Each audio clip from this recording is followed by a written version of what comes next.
Delicious. Hi, Tom Spellman. Phil Pursel. We're here at Dave Wilson Nursery's Hickman Yard this morning, and we're going to show you what you can do with blueberries for home gardeners. So we've got some blueberries that we're just about ready to start shipping. These are 1-year plants in our 4x9 grower pots, and this is the size that will be distributed out to the retail nurseries here in another couple weeks or a month. We just love this size of plant. It will fruit right away. You're going to get flowers and fruit on all this wood that's going to go dormant here this winter. Couple of things that are really important to success with blueberries, and I know we've talked about this before, but number one, fast draining soil. You don't want a pot that doesn't have holes in it. You don't want soil that's too heavy or has too much clay. You want to make sure the water goes right through and out the bottom of the drainage holes. The next most important consideration is an acidic soil base. So we'd like to use a component of different soils to blend to come up with our mix for blueberries. So the first component, a good organic type potting soil, and this has some sand, it has some pumice, it has some perlite and some organic material. The next component, Good old-fashioned peat moss. Just sphagnum peat moss. regular ground sphagnum peat moss. And then the third component is a finely ground bark, an orchid bark or a Pathway bark. pathway type bark like Small. this. We'll mix these in equal proportions, 1/3 of each to come up with our final blend, and then we'll plant our plants into these containers. So Phil's already started on putting some of our mix together. But I'll show you kind of how easy it really is. Just, got an empty number 5 container. This is not scientific, so I'll just go ahead and start off with the potting soil. Dump it in. You're gonna go ahead and scoop in the sphagnum peat moss. Make sure when you're using the peat moss that comes in a bale like this, that you're crunching it up and breaking it up. Throw that in there. Gives it good acidity. And finish it off with some pathway bark. This is gonna give it the good drainage. All this stuff available at your local garden center. So we get the base mix there, and then we like adding in a good fertilizer. Benefits of something like this, Tom. A starter blend fertilizer. So number one thing on blueberries, no high nitrogen. You want a low nitrogen fertilizer. So something where the phosphorus and the potash are 3 or 4 times higher than the nitrogen level. So this is a 3-12-12. We also want to make sure that we have a humic acid base. This is a humic acid based product, and it has small amounts of trace elements. So zinc, iron, manganese, a little soil sulfur. So these are all things that will help to keep the soil conditions acidic and a good starter blend to put out a root system. It's still warm enough that these plants are going to root out this fall. They're going to start to fill in the dimensions of this container so that when they bloom out in the spring, they'll already be working off an established root system. And you'll get fruit off these plants right away. You'll have fruit off these plants next year in April or May. So we want to make sure we're giving them a good start. Let me just go ahead and add a little bit of this in there. Probably for the 3 number 5 size containers of the mixed media, we probably want half a pound or so of that fertilizer blended in there. Maybe even a little bit more. Since it is low nitrogen, we're not going to burn with it, but we don't want to push the plants this time of year. We just want to give them a start so that they can root out into the new containers and then establish over the winter. I'll just do 3 right here, give it a good start. And then, pretty simple from here, just gonna mix it up. Get a nice good mix here. Now, one thing that's important, all 3 of these elements had a fair amount of moisture. The potting soil was nice and moist, the bark had some moisture, and most important, the peat moss had some moisture. If you're using dry peat moss, you want to soak it first. You want to make sure that it's really wet before you use it. Peat moss doesn't normally take in irrigation very well if you're starting off with a dry product. So make sure that you have a fair amount of moisture in the soil before you begin. Another thing you want to make sure of when you're transplanting young plants like this is that the root ball that you're transplanting is also moist. We never want to transplant a dry root ball. So make sure that you pre-irrigate the plants so you have a nice moist root ball. We've got our container here, and we're going to plant a 2-in-1 combination. This variety is Emerald, which is a nice large fruiting blueberry. This variety is Sunshine Blue. So Sunshine Blue is a very compact plant. It's a small berry, very, very flavorful. Even though these varieties are all self-fruitful, you get much better production if you grow at least 2 or 3 or 4 varieties together. So that cross bloom between the varieties will give you a definite increase in production. Kind of like in the size of the container too. This is probably for 2 is about the smallest that you want to go with, you know, plant 2. Right. You can go ahead and, you know, get a bigger container, a little more room. Get in the wine barrel, you can do 3. 3 or 4. I've done most of my half wine barrels with 4 varieties in the barrel. Okay. So lots of great Yep. cross-pollination, lots of successive ripening berries throughout the season. But this is a good size container for 2. And since his root ball is about 9 inches deep, container's about 12 inches deep, so we're going to start off with a couple of good shovelfuls of media in the container before we set the plants. So that's probably a good start. Now, it's okay on these to even plant them a little high. So you don't necessarily want to put this root ball down below the new soil level that you're establishing in this container. So you can just set them opposite each other, put them right about to the top of the rim of the container, and then start just packing some soil around them.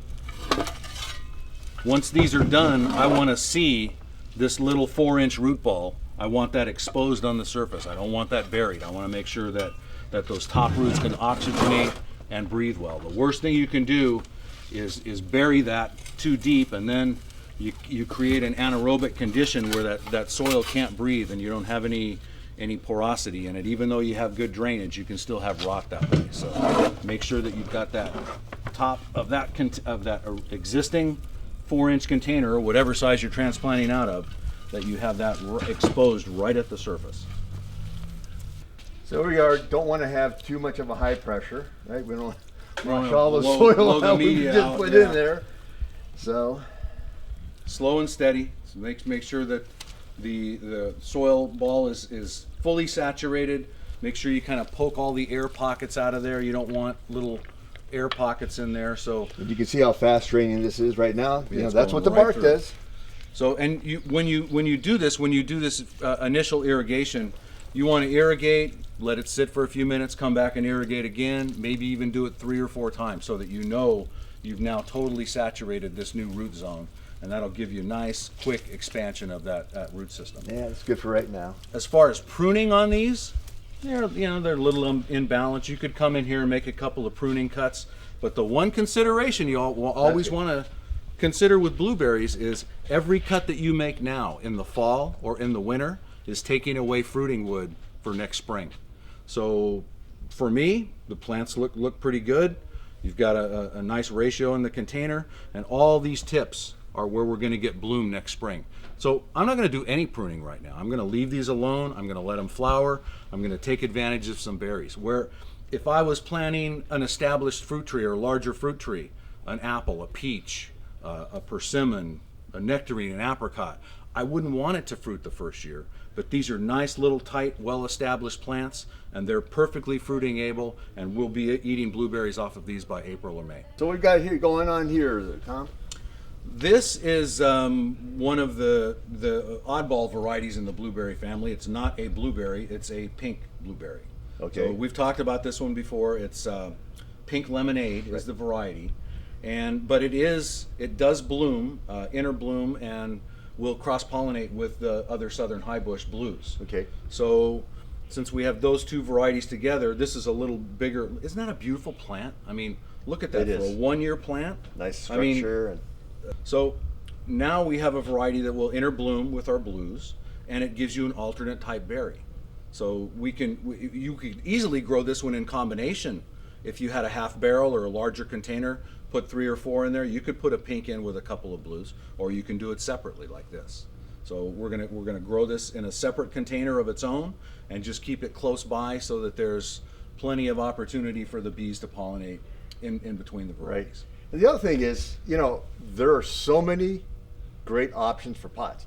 Our first one was the classic Italian clay pot, right? Yep, That's what terracotta, everyone. yeah. Now, I mean, you can go out to any independent garden center, and they have, you know, all these different colored pots that you can put in there and kind of really dress up the patio. And that's the whole idea. The selection of containers is more diverse and more dynamic Than ever before, yeah. You've got Container wood gardening containers, is- plastic containers, you've got high fire ceramics, you've got terracottas, you've got you know, Mexican style pottery, you've got all these different types of containers. Yep. One thing that I think is really important that I always take into consideration when choosing a container, especially something like this that I know within a couple of years or 3 years I'm going to transplant out. So I don't want a container that has a tapered side that tapers inward. I don't want an urn type container. I want something where the base is narrower than the rim. That way you can turn this up on its side, Pop it roll it right a couple up. of times, pop that plant right out. Right. If you have an urn style container, and some of these containers are spendy, They are. you can spend $100, $200, $300 on They look containers. great at the very beginning, but it's what Absolutely. you're gonna have to get a hammer. One shot deal. Yeah, the only way to transplant out of that pot is to break that Right. pot. So Make sure you're choosing tapered sides where the base is narrower than the lip or the rim. So this one we're just gonna go ahead, simple planting, same mix, you know, equal parts bark, peat moss, organic potting soil, a little bit of grow fertilizer, and get it done. Same thing, you know, we added some soil to the bottom of the container before we set the plant in. Get this packed around the sides nicely, get all the air pockets out. And you know, it might seem like people are like, isn't that kind of a big container? I'm always told to go up one size. You know, the mix we're using, the whole idea is that it's fast draining. So we're not worried about this container being too big. It's going to grow right into it. You'll get a good 3-4 years of growing in here if you want. But with this fast draining mix, this container size is not too big.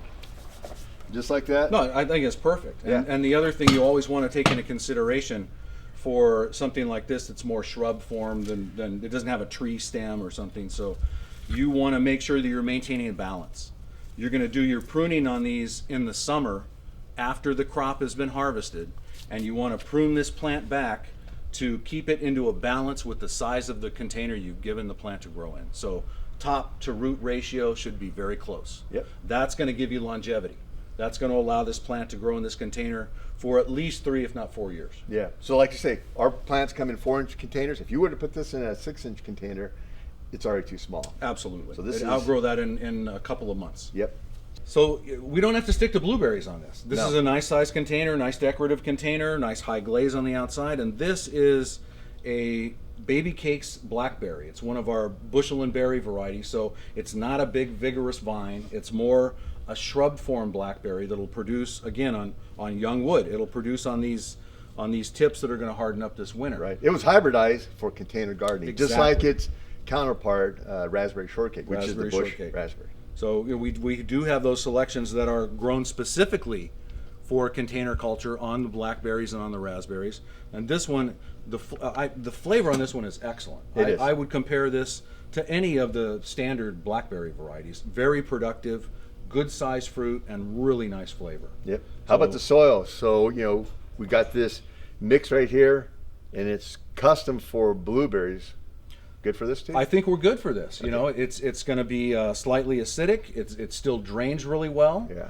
So Drainage is key in container gardening. any container culture, you want to make sure you have really good drainage. So I think this mix is going to work just fine for this blackberry as well as the blueberries. Get this thing planted up. Again, get all that soil packed down so you get the air pockets out.